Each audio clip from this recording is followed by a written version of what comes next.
Chuck Fulkerson. A special welcome to those members of TradersArmy.com for our core market perspective. Hope everybody had a great trading week. We're going to do what we do each and every day in the markets. Take a look at these markets from a technical perspective, identifying potential turning points, breakout trades, and the like.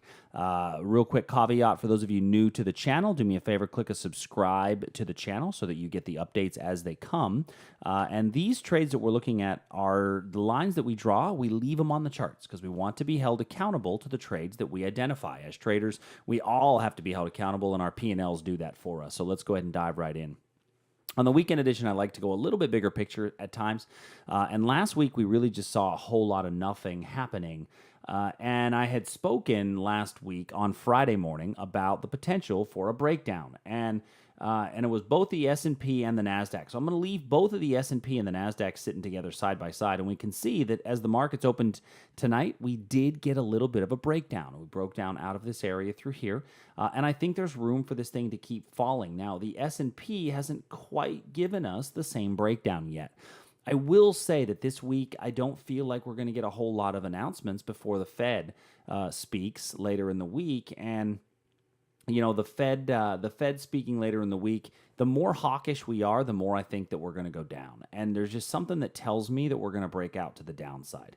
And call it a gut feeling. I know I'm not supposed to trade with my gut, and I try to keep my gut out of things. But my gut tells me that I feel like there's some weakness that's going to happen this week. So I'm going to leave these breakout trades in place. If you're already in that Nasdaq, the breakout trade, I'm okay with it. I will tell you I like the S&P better for a short than I do the Nasdaq, simply because the Nasdaq's been the overperforming market, and you want to short the weaker market. So looking at crude oil. So crude oil, we had a potential short confirmation entry right here, and this is exactly what we want to see.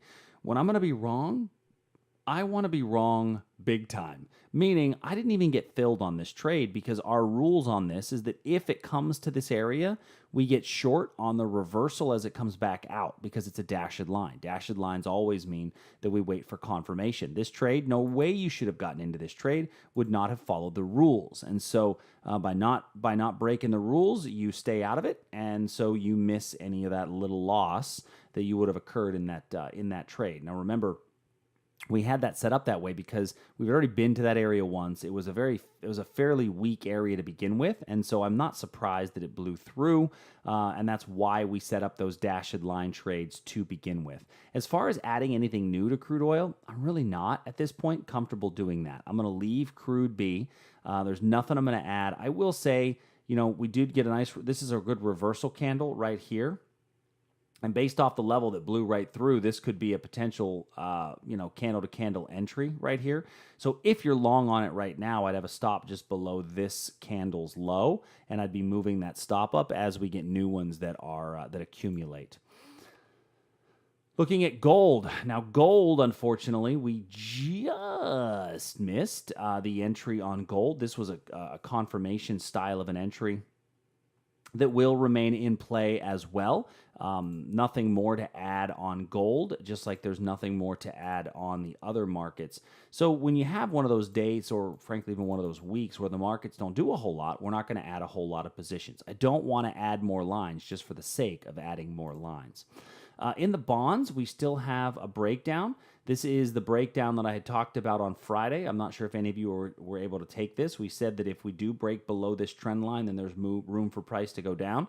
So hopefully some of you are able to catch that short and ride this train down a little bit. So that one is still running if you were able to catch that one. And then the Aussie is coming close to our potential entry. Now, we are coming close to our entry, but we got this base here before a drop. So that means that our targets are going to be pretty close. So keep an eye on your target when you're looking at the Aussie. Nothing really to add in the Aussie based on the price movement that we're seeing right now. Could possibly put a short right here. If we do get a bounce up, then look at this as a potential for a short coming back up from where we are right now.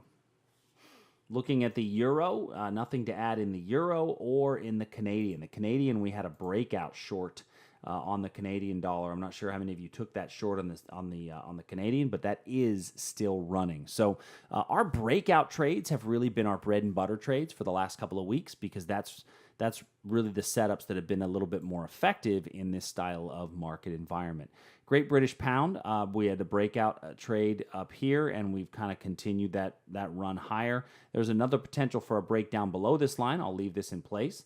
Nat gas, we've got another breakdown set up right here, and then the reversal in copper, which we just missed earlier in the week, and it still is in play. So all in all, not a whole lot of things to add. Typically on Monday mornings, I will come out with an update. If we don't have much movement overnight, I'm not going to put another Monday morning update out there. We'll see what it looks like first thing tomorrow morning. If I do, it'll probably be out pretty early. I want to get my day started pretty early tomorrow, if indeed we do get some movement in the overnight hours. The thing to just keep an eye on is how are these breakouts going to be affected, and then just keep an eye on what the Fed says throughout the week. You've got to make sure that your stops are in place. But all in all, these Fed saber rattlings shouldn't change your long-term perspective. If you're still a long-term bull, don't let these little market undulations change your long-term perspective. If you are a long-term bear, then you probably have been getting eaten alive, and so just be careful with that. But seriously, don't change your big picture perspective just simply because of intraday market undulations. So hope everybody has a great trading week. If there's anything you need, please feel free to reach out. I will see you soon. Thanks.